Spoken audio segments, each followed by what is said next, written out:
Hello hi नमस्कार, कशा आहात सगळे? मस्त ना? मी पण मस्त. तर आज मी बनवते बघा बिर्याणी. तर चिकन आणलेलं कालचं, त्याच्यात थोडंसं चिकन फ्रीजला ठेवलेलं मॅरिनेट करून, आणि त्याच्यानंतर इथं बघा बनवायला घेतली सुरुवात केली आहे. तर इथं मी बनवते बिर्याणी. त्याचा मी पूर्ण काय व्ह्यू घेतलेला नाही आहे, का तर बिर्याणीचं तुम्ही टाकलेलीच आहे रेसिपी पहिली, त्याच्यामुळे. तर इथं मी खुरपते, आणि इथं चाललं आहे अजून आमचा हरभरा खुरपायचा. एवढा अजून हरभरा आमचा खुरपणीचा राहिलेला आहे. तर इथं एवढं खुरपून झालं की मग कामच झालं. पण खुरपण झाली किती दिवस झालं, 8 दिवस झालं, किती उरकत नाही आहे. आणि त्याच्यानंतर दुसऱ्या दिवशी बघा हा बनवते मी. खरं तर आज एग्स बिर्याणीचा प्लॅन होता, पण एग्स बिर्याणी झाली नाही, त्याच्यामुळे मी बनवते आज व्हेज बिर्याणी. तर व्हेज बिर्याणीसाठी इथे बघा मी कांदा टमॅटो वगैरे कापून ठेवला होता, आणि त्याच्यानंतर कुकरमध्येच करणार होते, का तर खूप कंटाळा आला होता हरभरा खुरपणी हे चालू असल्यामुळे. आणि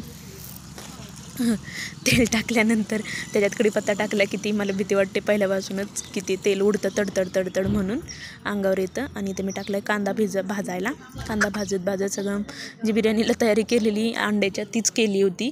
त्याचाच फोडणीचा भात केला, फक्त त्याच्यामध्ये मुगाची डाळ, मसूरची डाळ टाकली, तुरीची डाळ टाकली, फ्लावर टाकला, बटाटा, आणि जेवढं घरात असतील तेवढ्या सामग्रीत फोडणीचा भात करण्याचा तयार केली, का तर संपत आले होते आणि बाजार पण संपत आला होता, कारण रविवार होऊन गेला होता त्याच्यामुळे. तर इथे मी पाणी गरम करायला ठेवते, गरम भातात ओतायला, कारण तुम्हाला तर माहिती आहे मी प्रत्येक भाजीत वगैरे गरम पाणी ओतते म्हणून. तर इथे मी पाणी गरम करायला ठेवते एक साईडला, आणि एक साईडला बघा कांदा टोमॅटोही भाजायचा चालला आहे. परत एक साईडला तांदूळ बिंदूळ हे करून ठेवले, आणि मी तुम्हाला दाखवते. शिमला मिरची पण टाकली आहे मी, तुम्हाला सांगायचं राहिलं तर. हे बघा टाकला भात मी फोडणीला. तर खूप छान बिर्याणी झाली होती, व्हेज बिर्याणी. तर त्यानंतर बघा इथे घेतलेत. इथं दुसऱ्या दिवशी सकाळ चाललं होतं रानात युरिया विस्कटायला, आणि माझ्या हातात खोरं घमेलं होतं. त्यांनी युरियाचं पोतं घेऊन गेले होते, आणि माझ्या डोक्यावरही होतं. तर हा व्हिडिओ रानात युरिया विस्कटतानाचा काढलेला होता. तर इथे जो युरियाचे असे मोठे मोठे ढेकळं झालेली ती मी फोडत होती, कारण हाताने फुटत नव्हते, आणि दगड पण मला तिथं सापडत नव्हतं, म्हणून एक खोऱ्याचं दोन्ही साईडला, एका साईडला कुदळ आहे आणि एका साईडला खोरं आहे, तर त्या बारक्या कुदळीने मी फोडत होते. आणि नंतर मग संध्याकाळच्या टायमाला बघा हा बायकांचा व्हिडिओ मी काढला होता, खुरपत, कारण खुरपण झालं होतं आणि शेवट राहिलं होतं खुरपणीचं, त्याच्यामुळं हे केलेलं.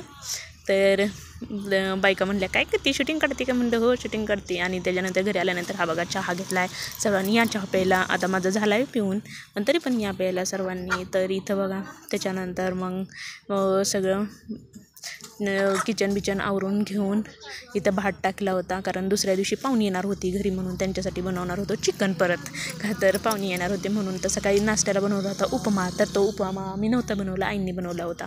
आणि त्यानंतर इथं मी तुम्हाला दाखवते की पसारा किती पडला. ह्या पसारा मला सगळं व्यवस्थित लावायचा होता, कारण 8 दिवस खुरपणीत गेल्यामुळे घराकडे जास्त लक्ष देता आलं नाही. घरातलं स्वयंपाक आणि फक्त स्वयंपाक आणि रानातली कामच होतं. ते तर आई इथं थोडंसं टाईमपास करत बसले ते मोबाईलवर, आणि मी बाहेर गेलेली, कारण मी डब्बे सगळे घासून इथे बघा सुकायला ठेवले ते उन्हामध्ये, कारण दिवाळीच्या नंतर डब्बे हे घासलेत नव्हते, त्याच्यामुळे इथे घासून ठेवले होते. तर त्याच्यानंतर बघा मी आल्यानंतर आई इथे खाली खोबरे खिजत होत्या, मामांनी थोडासा बाजार आणला होता, तर टोमॅटोही बघा त्या ताटात ठेवलेत काढून. आणि इथं मी चिकन मॅरिनेट करून ठेवते.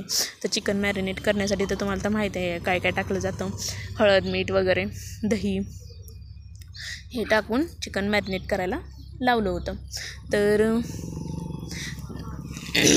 इथं गडबड झाली होती, का तर ते लोक आले होते पाहुणे, आणि त्यांना पण लगेच जायचं होतं, त्याच्यामुळे पटापट करून जेवण करून त्यांना लगेच निघायचं होतं, का तर ते गाडीवर येते, त्यांना अजून पुढं लांब जायचं होतं त्याच्यासाठी. तर इथं मी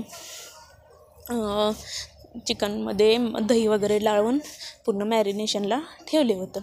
तर मॅरिनेशनला ठेवलं होतं, आणि लगेचच मी भाकरी वगैरे करून झाल्या होत्या. भाकरी आईंनी चुलीवर केल्या होत्या बाहेर, आणि भातही शिजवून ठेवला होता. त्याच्यानंतर मग इथं बघा मी कसं एकदम हाताने एकदम एकजीव करून घ्यायचं, का तर त्याच्यामध्ये सगळं मुरलं पाहिजे त्याच्यामुळे. आणि ते झाल्याच्यानंतर मसाला पण हातासरशी काढून घेतला होता, आणि मसाला भाजून पण घ्यायचा होता. आणि ते झाल्याच्यानंतर ही बघा मी थोडंसं ठेवलं होतं का तर एवढं खूप जास्त चिकन आणलं होतं म्हणून मग दुसरा टाईम पण होईल म्हणून हे दुसऱ्या दिवशीसाठी चिकन ठेवलं होतं. तर माझं सगळं रस्त्याकडे लक्ष होतं की आता गडबड झाली की पूर्ण हे होतं ना की कधी आवरायचं त्या पद्धतीत चाललं होतं. तर बघा मी त्याला मसाला काढला होता, कांदा, टमॅटो, अद्रक, लसूण, कोथिंबीर, खोबरं आणि असं तर सगळं भाजून घेतल्यानंतर इथं बघा मी सगळा जो मसाला काढलेल्याचा जो हे होता ते सगळं मी हे करत होती, झाडू मारून लावत होती का तर सगळे पाहुणे बिवून येणार, मग किचनमध्ये पण येणार, मग तो पसारा व्यवस्थित वाटत नाही ना त्याच्यामुळे. तर आणि दुसरी तयारी म्हणजे की आपल्याला पण बरं होतं ना आणि माझ्या लक्षात नव्हतं की माझा व्हिडिओ चालू आहे म्हणून मी बघितलं की व्हिडिओ चालू आहे का बंद आहे मोबाईल आणि कप लावत आत गेली झाडू मारत आणि परत नंतर मिक्सर ही करून घेतल्यानंतर सगळं मिक्सर फिरवून मग कालवणाला फोडणी वगैरे दिली. मग नंतर पाहुणे वगैरे जेवून परत मग पाहुणे पण गेली तरी ते व्हिडिओ तसाच चालू राहिला होता आणि परत मी माघारी येऊन परत बाहेर कशासाठी तरी गेलेली मी आणि परत नंतर आल्याच्यानंतर मला लक्षात आलं की व्हिडिओ तसाच चालू राहिला आहे. तर इथे बघा मी चिकन सगळं वाफवून घेतलं आहे. आम्ही चिकनमध्ये पाणी न टाकता चिकन असंच वाफवून घेतो. तर इथे बघा आणि एकदम तेलावर छानपैकी असे वाफवून घेतल्यानंतर सगळं मॅरिनेट करून चांगलं तेल टाकून जर मॅरिनेट करून वाफवून घेतलं तर एक नंबर चिकन खायला पण लागतं आणि शिजतं पण पटकन.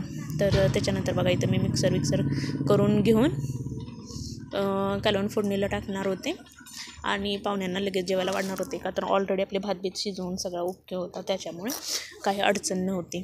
तर तुम्ही नेहमी कसं बनवता मला नक्की सांगा कमेंट्समध्ये. तर हा बघा जे पाहुणे आमच्या घरी आले होते ते आमच्या घरी हा पाहुणा घेऊन आलेत आमच्यासाठी. तर ही आणली मिनू आणली आणि हे बघा पाहुणे पण गेले, मामा तिथपर्यंत घालवायला गेलेत आणि आई इथं उभे राहिलेत आणि मी दरवाजात उभी राहिली होती, सगळे चालले होते माघारी. तर त्याच्यानंतर ही बघा मी पाहुणे गेल्याच्यानंतर मी गेले होते रानातून आणलं गवताचं ओझं आणि परत आई चाललेल्या गाई आणायला. तर मी त्यांच्या पटोपट चाललेली आणि इथून मी थोडासा व्ह्यू घेतला आहे. तर थोडीशी पलीकडं होती तर मी थोडं इकडून व्ह्यू घेत होती. जंगलातून चाललं आहे असं भास होतं जाणवत होतं त्याच्यामुळं. तर त्याच्यामुळं सगळं हे केलं आणि इकडून बघा आपल्या दुसऱ्या रानाकडं आपण जातो आणि त्याच्यानंतर इकडच्या साईडला गाय आणली होती. तर ती गाय घेऊन यायची होती कारण आईंकडे गाय आणि माझ्याकडे गवताचं ओझं असं बघा आमची नियोजन झालं होतं. तर मी दाखवते गाय कुठे आईनं माहीत नाही, व्हिडिओ चालू आहे ते आपल्या आई चालत त्यानंतर मागं वळून म्हणते तू व्हिडिओ चालू ठेवला आहे म्हणलं हो. त्याच्यानंतर मग मी गेली तर आपली गाय तिथं उभी आहे राणी, त्या गायचं नाव आहे. तर तिला चारायला तिथं बांधली होती नेऊन. तर तिला आता घेऊन येणार घरी आणि मस्तपैकी घरी येऊन बांधायची, डोक्यावर ओझं घ्यायचं आणि परत माघारायचं. बघा ना संध्याकाळचं आता सगळं गवत बिवत सुकले आणि संध्याकाळचा असा व्ह्यू झाला आहे आमच्या इकडचा कारण पाऊस आता पण बंद झाल्यामुळं आता उन्हाळ्यामुळं असं झालेलं आहे. तर इथे गाई घेऊन आता मी घरी जाणार आहे. तुम्हाला माझे व्हिडिओ आवडत असेल तर व्हिडिओ लाईक करा, शेअर करा, कमेंट्स करा आणि सबस्क्राईब करायला बिलकुल विसरू नका. तोपर्यंत बाय भेटूया पुढच्या व्हिडिओमध्ये. आणि तुम्हाला व्हिडिओ आवडत असतील तर मला कमेंट्समध्ये नक्की सांगा, काही चुकत असेल तर कमेंट्समध्ये सांगायला बिलकुल विसरत जाऊ नका. तोपर्यंत बाय. तर इथं बघा मी गाई घेऊन चालली. आईंना गाई ऐकत नव्हती कारण तिथं हिरवं खायला होतं म्हणून हिरव्या खायला तिथं जात होती आणि माझ्याकडे होतं वझं.